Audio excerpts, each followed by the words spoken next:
All right. So Mary, what I had to say, I turned to my family and I said this the other day. I said, I can count on one hand the number of 4th of Julys Yeah. I've been home for in my adult life between my previous life for 20 something years baseball and then Wimbledon. For you with Wimbledon, it had to be the same thing. You were home on It- the 4th of July. and you know what we did, Ted? Pam Shriver's birthday is always on the 4th of July. She turned 58 last weekend, and we had a big Zoom birthday. Chris Everett was on it. Martina was on it. Pam's family, old friends, a couple of senators. It lasted for about an hour, and I've spent many 4th of Julys celebrating Pam's birthday in England, and she had not. We were all talking. This was the conversation. When was the last time you missed Wimbledon? You know, Martina hadn't missed a Wimbledon since she played it when she was a teenager. And the same thing of Pam. Billie Jean King's record. I keep telling Billie, your streak isn't broken. Billie is going to be 77 years old. She played Wimbledon for the first time and won the doubles there as a 17-year-old. She has never missed one.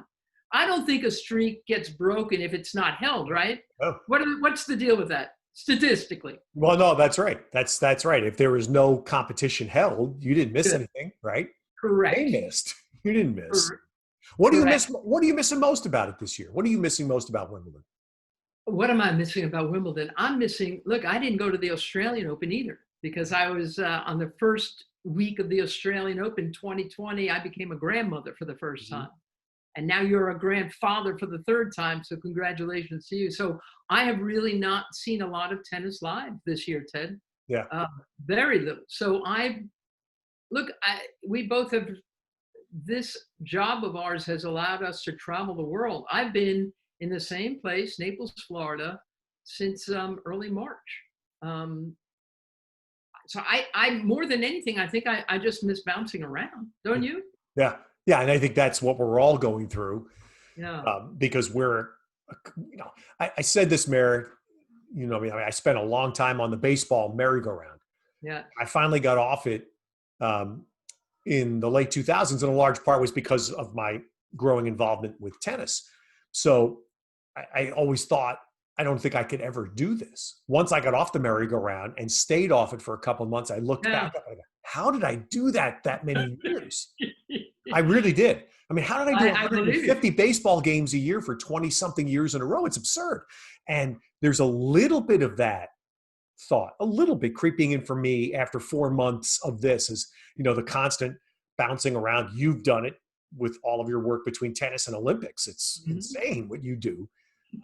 Have you thought that way? Have you stepped back and you go, my God, how have I Yeah. done that? Again, the fact that this my daughter had her first baby and they live 20 minutes away from here, Rachel and Kabi and baby Rhea. It has been an absolute blessing Yeah. that I've been able to spend so much time uh, with this little family. I mean, that has been an absolute joy for me. I don't know that I could have stayed as happy or sane without that. But your mom lives about 2 miles away from me. How are you guys? Are your families doing a whole bunch of Zoom calls and FaceTimes and all that? Yeah, well, my mother and Mary's parents are both alive. So God, I hope they're different. My mother understands calls. She doesn't understand Zoom. Okay. Yeah. I understand Yeah. that. Let me ask you, if you don't mind, I want to pick your brain about the baseball season. How legit is this season, and how, baseball players? You covered baseball for so many years. How disciplined are baseball players? Are they going to be able to handle all the protocols and rules of this shortened baseball season? Not. I don't think very well. Now I've been separated from the game for a while, so I have to say my knowledge isn't contemporary. All But right. knowing the sport after all those years, Yeah. every athlete in every sport, you were a professional player. Every sport and every athlete is habitual. I think baseball players were as, if not the most habitual players I've ever been exposed to. So now you're asking to break those habits, and Yes. that's going to be a hard thing to do. It's going to You be know, hard for it's every fair. athlete in every sport, everybody, right?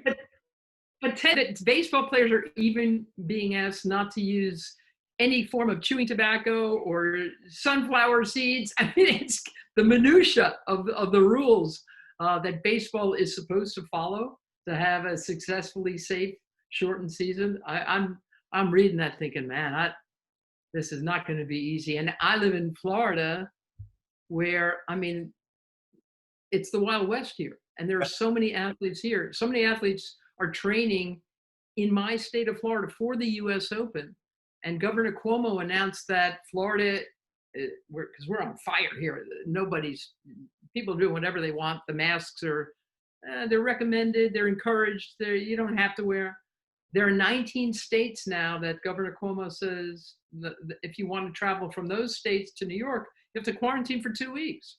So what are all these players? I mean, are you guessing right now that we're going to be covering the U.S. Open this year? It's funny, and I'm going to bridge to this with you in a few minutes, because I just spent a half an hour, 35 minutes 2 days ago with Larry Scott, who has, of course, a huge tennis background and is now the commissioner of the Pac-12. And this is what we were talking about, this very thing. And I will admit that Larry didn't say it in these words, but I left my talk with him slightly less optimistic than I had been about college football, which is supposed to start in 6 or 7 weeks for the first game. Yeah. And you just said it, because after New York right now, states 2, 3, and 4 in cases in the last week are Florida, Texas, and California. Hello, yeah. that's Arizona's college. right up there too. And Arizona, right. But Florida, Texas, California, I mean, that's college football. Those 3 states are essential for college football to play. Boy, that's true, isn't it? And largely, as you said it, for tennis too. The number of players between Florida and California, right? How many professional tennis players are centered there? So I'm I'm less optimistic about the U.S. Open than I'd like to be. Yeah. And concurrently, same time, I'm less optimistic about college football. College football has an out. They can play later. They may play in October. They may play in January. They can do that. The U.S. Open, I don't think, has that. I think it's there, right, Mayor, or it's not going to happen at all. They don't want to change the dates, do they? And now there's all these other tournaments ahead of them and behind them as well. And it sure seems, from all the videos I've been watching of all the players that have been posting, a large majority of them look like they're practicing on clay. They're not getting ready for the U.S. Open necessarily. It looks like they're aiming towards the French, Madrid, the clay court stuff. Yeah. But who knows? We don't know.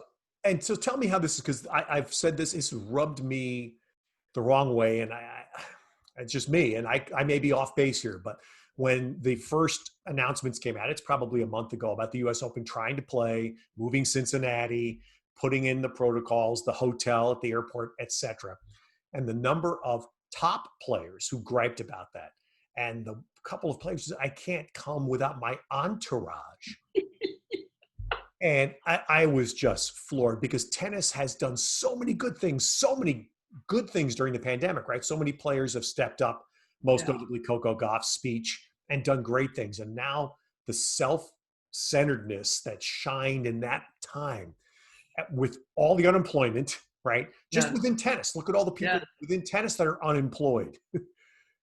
That just frosted me that players would think that way. So I've asked other people, tell me, am I missing something here? No, there have been so many unforced errors in our sport, including and especially Novak Djokovic. I mean, the guy he was undefeated on the year. He was 18-0, including winning the Australian Open, the first major of the year. And now he's had a series of blunders, for which he will recover, but it's unfortunate. And obviously, it's not a team sport. It's not like these guys are on their own. They get to say what they want in large measure. And, what will be interesting if something like if the U.S. Open gets held is what part of the entourage does get the credential? Are players going to feel like it's more important to have their coach with them or their physio? I mean, nobody's really played a legit tournament in months. Who are they going to choose? Serena Williams has already said, she's playing the U.S. Open. So she's not going to stay at the TWA hotel at JFK. That's my guess. Yeah. That's my guess. This biosphere that they're trying to create, and they've taken great care. I salute them for all they're trying to do. But so Serena's going to rent a house somewhere, and she's going to have a bunch of people there, I'm assuming, including her baby, her husband. So then who gets the credential? You know, who does she want to live in this artificial atmosphere for 2 weeks or more? It's going to be.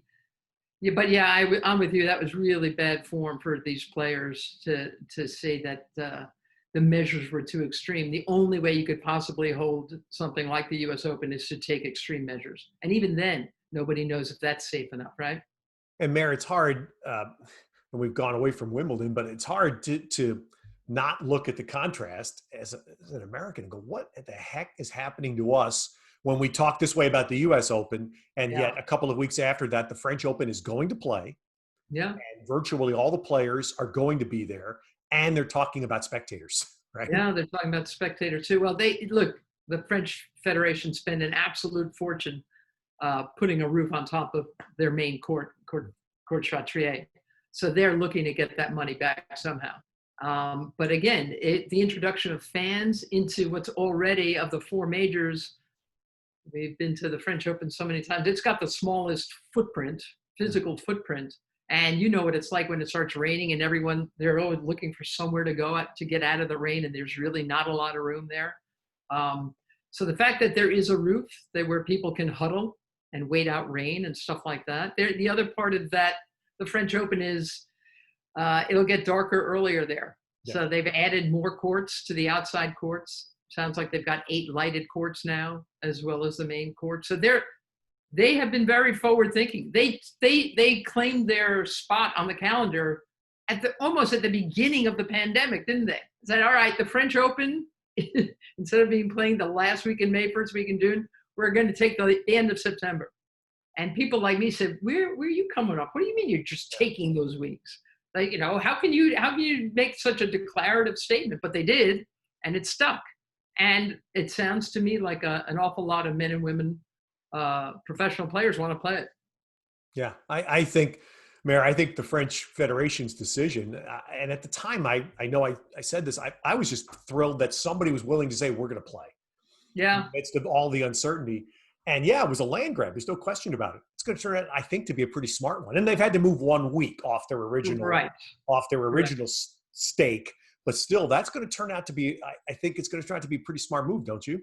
I think so. And it sure sounds like that's what Rafa Nadal is aiming at. He's trying to win his 13th. Nobody has ever won so many majors as Rafa has in Paris. So last year was an even dozen, and now for all the world, it looks like he's always been hesitant to come to the States. And honestly, the way the U.S. is looking right now, the lack of control and discipline in this country over the pandemic, Yeah. I wouldn't blame anybody who is hesitant about coming to this country right now. So yeah, I'm guessing that Rafa and Halep, a lot of terrific former champions of the French Open, are going to aim there instead of here. All right, I want to swing one more tennis thing. And I mentioned there's this conversation I had with Larry Scott. And the reason I talked to Larry the other day really was more tennis related, because since the pandemic started, here comes Roger Federer putting out his voice saying, hey, why don't we have men's and women's tennis together? Yeah. Well, of course, Larry Scott tried that. Yeah, he did. The late 2000s. So that's why I said, Larry, tell me about, and he said, in essence, and I'm going to paraphrase here, hopefully accurately, but his basic point was the top players, the top men's players at that time didn't want it. Yeah. That's why, and Larry was running the WTA at the time, Right. And he was pushing for this, and the top men at the time were like this. And he goes, by the way, some of the top men are still the same top men. So that was I don't think much has changed. When Roger Federer put out that tweet and he made it sound like, hey, I have an idea. I kind of thought the tone of that tweet was disingenuous myself, because Larry Scott had tried to fight for it. Billie Jean King had been wanting this for 50 years. So it's not like it was an original thought. But because Roger Federer said it, I think there was this groundswell of anticipation that it would finally get some kind of traction. And I'm really not sure that it has at all. There are still plenty of ATP players who don't want to do that, who don't want to disrupt what's already been a very disruptive time in tennis. I don't know. It sounds great idealistically, theoretically. Wouldn't that be nice if the tours combined. But there are so many traps there. There's so many silos. Nobody wants to give up their power. I'm not holding not holding my breath on that one. But Yeah. I do remember that was the main thing Larry Scott thought he could accomplish. And I think he left the game in frustration because of that. Yeah, I think, Mary, that's exactly right. Because one of the other things Larry did at the very end of his run was help. And with the great credit, which is why I'm bringing this up, Venus Williams taking the lead to finally get the Grand Slams to totally equal the prize money. It was 90% or something, but that symbolic gap needed to be eliminated. And Venus, to her everlasting credit, took a vocal lead. And that's what I asked Larry about. I said, so, you were there, but he goes, yeah, I was just a suit. It needed to be a player. And well, that's exactly right. Yeah. And I then think, yeah. yeah, And so no. my point is, if the top three, because we know where Andy Murray stands on this issue now, right? We get that. But if any combination of the top three, let's say two of those top three guys walked into an ATP meeting and said, we need to have, and Larry's point was, you're probably not going to have a full merger. There's too many, as you said, too many silos. But you could have what the newspaper business went through a long time, the JOA, a joint operating agreement, right, between the two tours. You could do that, which to a fan ends up being the same exact thing. I get the men and the women playing together. We all know tennis is better when that happens. Right. And honestly, if you look at the tour, Ted, what are there, maybe 10 tournaments in an entire calendar season that are going to turn a profit? Maybe 10, including the majors. Mm-hmm. And the ones that are successful that you can count on are the mixed events, right? Like Indian Wells, like Miami, like Cincinnati, DC. Like there are the tournaments, the mixed events in Europe. The rest of them are just clinging. They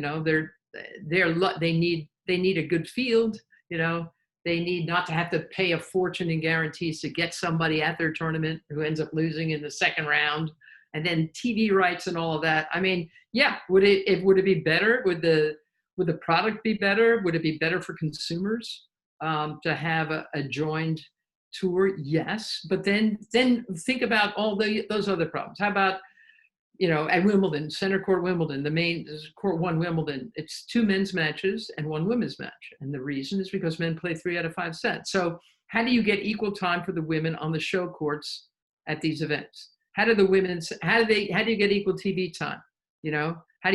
All those things come into play. So then do we make men play 2 out of 3 sets so that you can have 2 women's matches?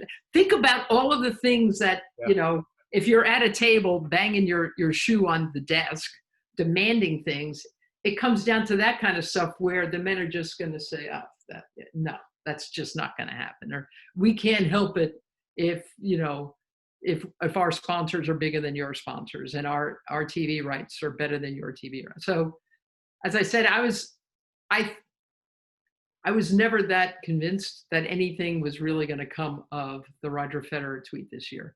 It would have been nice during a pandemic to have that kind of intense, conversations, but I'm not sure that even happened. Yeah. Mary, your career has been so phenomenal because of what you've been able to do outside of tennis and your Olympics. I flipped on Olympic Channel the other night, and there you were telling stories again and doing your things. I don't know if I've even asked you this off the air. How the hell have you conquered the fear of putting yourself in an unnatural, could be, to many of us, might seem uncomfortable position, like being a Mountie? It's, we've seen people through the years do these things in our business. I think there was a term that came up, participatory journalism. Yes. At one point, maybe when we were kids. You've mastered that. and I admire it because you never, to me as a viewer, when I watch what you do, you never look uncomfortable. I learned how to be a Canadian Mountie. I spent 3 days with the Royal Canadian Mounties, which was hilarious, and they went along with a lot of the things that we had cooked up to do. I mean, a lot of these are done with a twinkle in the eye, but I've done some things that I'm a little surprised I said yes to. um, for the London 2012 games, we went to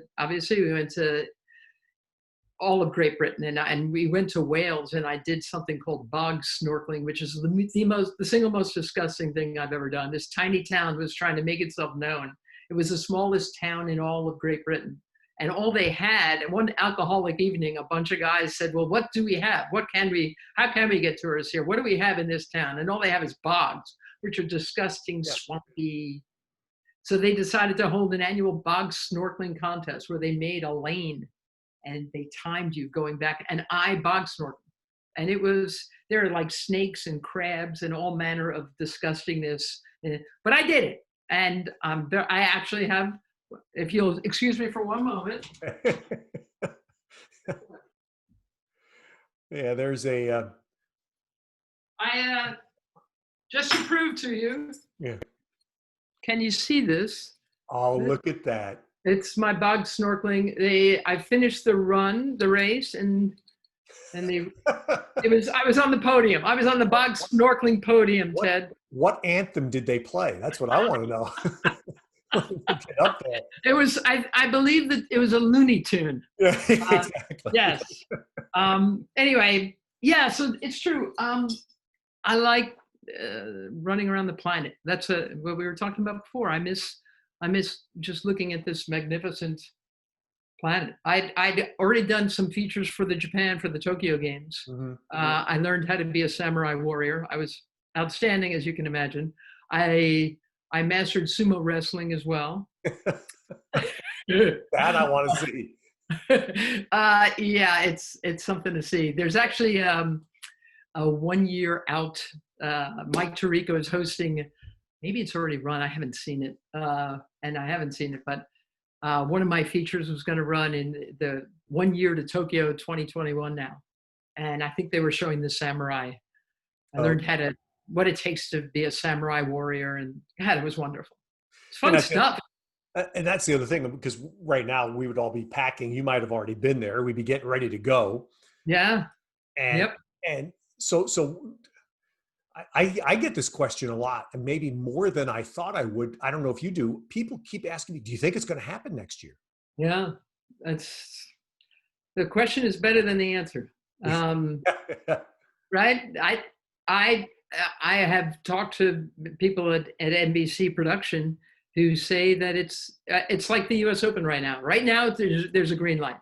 Yeah. Right now, we're anticipating that it will happen. Now, how many athletes, how many countries are not going to be able to travel next year? The year after that, by the way, is the Winter Olympics in Beijing. Months. Yeah, 7 months. I mean, so let's think about that for a fraction of a moment. That's a lot, to happen in a hurry. So I am going about my days assuming that I'll be working at some point.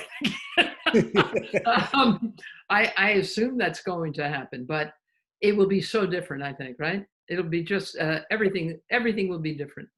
I mean, Mary, yeah. So because of where I live, Mary, I spent a fair bit of time the week of the shutdown, the week that the world stopped, with Katie Ledecky and Simone Manuel and a couple of other, Greg Meehan, who's the Olympic swim coach. This is all at Stanford? And well, it was, I won't bore everybody with the story, but it was basically helping them find a place to swim, because Stanford, before anybody else, Stanford just told everybody, get out of here, shut their entire campus down. And the reason I'm telling the story, it's not about me, it was about them, but actually, and I still communicate with Katie. And so I know how much they wanted the Olympics postponed. And this is in March. These are the first days of the shutdown. Yes. And already their preparation had been so disrupted. Yes. And they were talking to me about the swimmers from the European countries that couldn't even get in the water because their countries had a more stringent lockdown than we did. Yes. And they said, it's not right. This is not right for anything. We don't want, basically, and again, paraphrasing, we don't want an Olympics like this. So Correct. They were so thrilled that, and USA Swimming was one of the bodies that took the lead to push for the postponement. And it fascinated me because a year from now, right? That's a big difference in Yes, every athlete's lives, right? yes, of A course. year from now, where Simone or Katie, who've already been through several Olympics, will be a year older, where there might be an athlete who's not ready this year, right? But a year from Correct. now, maybe more ready. Or on the older side, we have our friend Laura Wilkinson. Amazingly, 20 years after winning the gold medal in Sydney, Right. Laura's coming back. She's She's trying to, still coming back? Laura, and I spoke to her yesterday. She's still she's trying to be the Dara Torres of diving. Wow. But now Wow. I believe she'll be 41 next year, I believe. That is, Right. Well, I'm just saying. Roger Federer and Serena Well, turned yeah, 39 this year, exactly. Ted.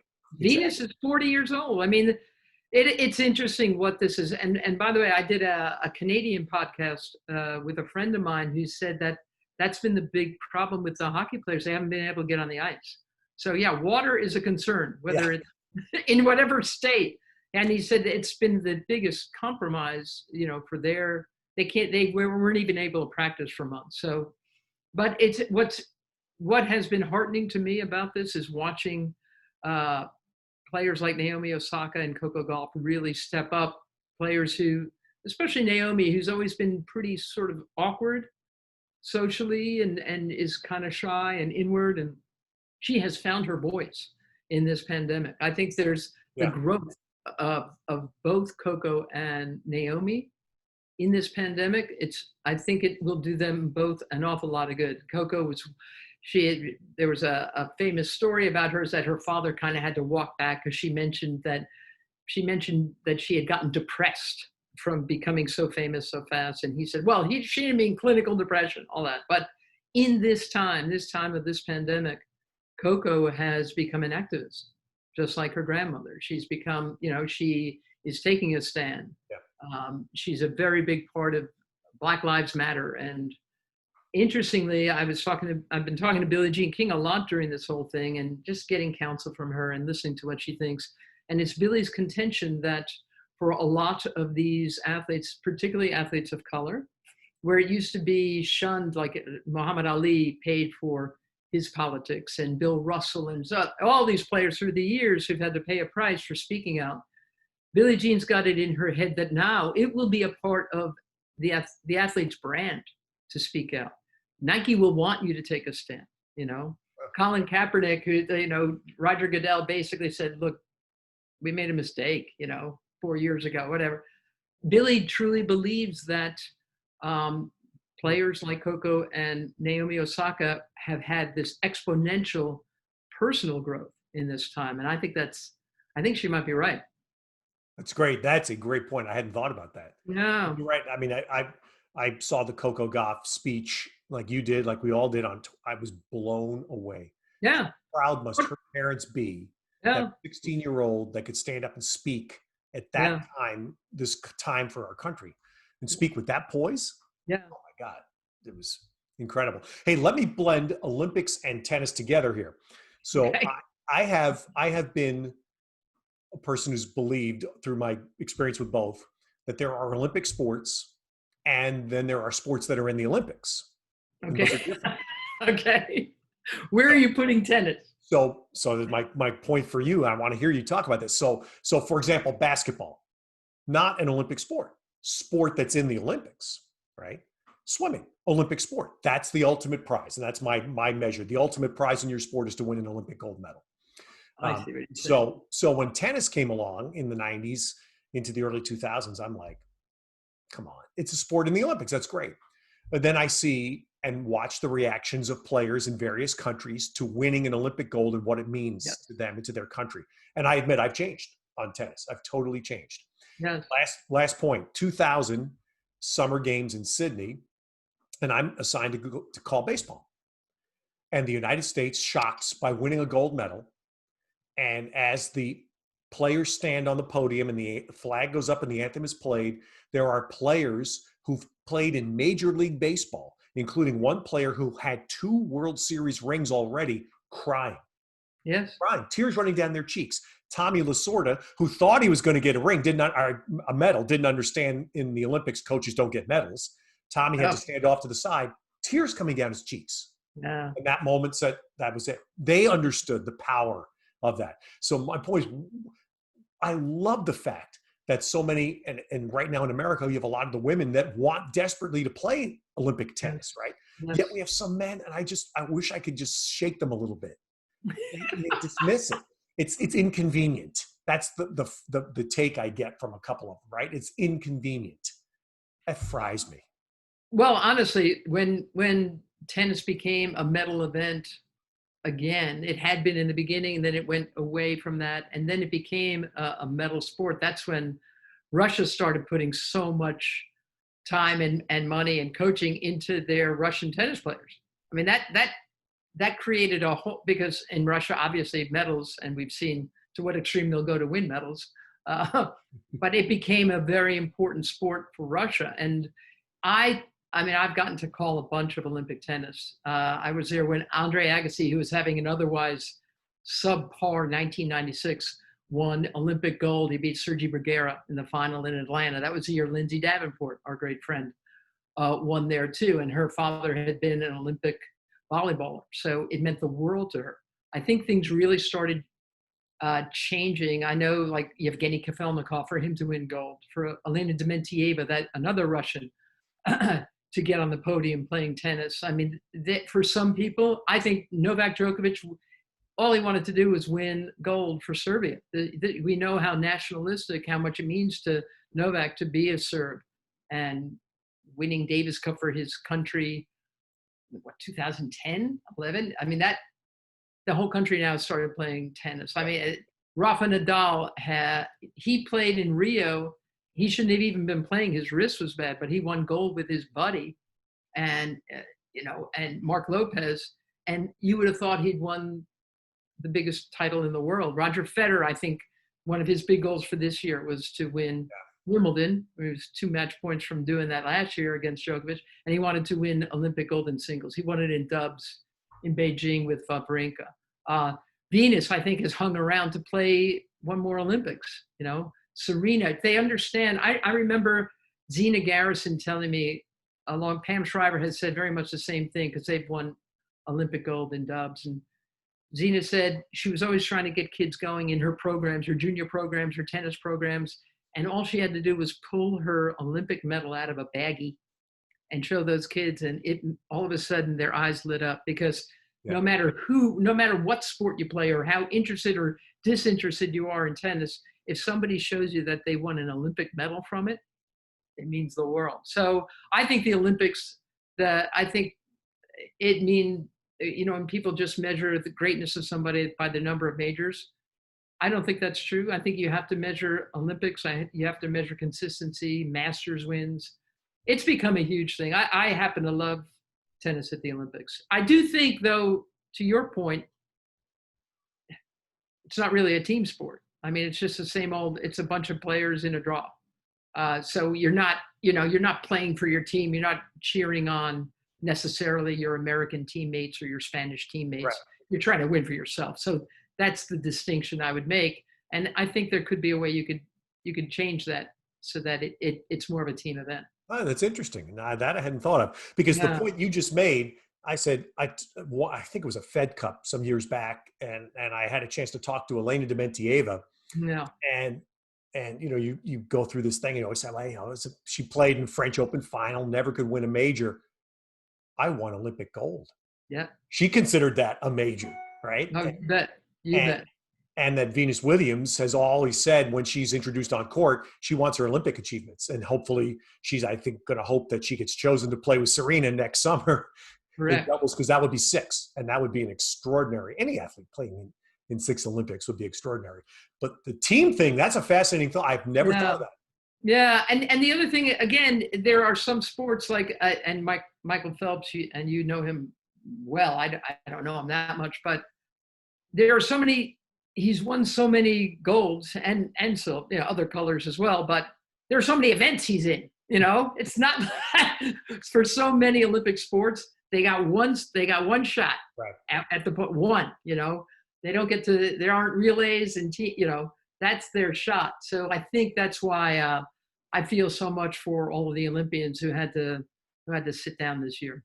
Yeah, 1 year is a big deal.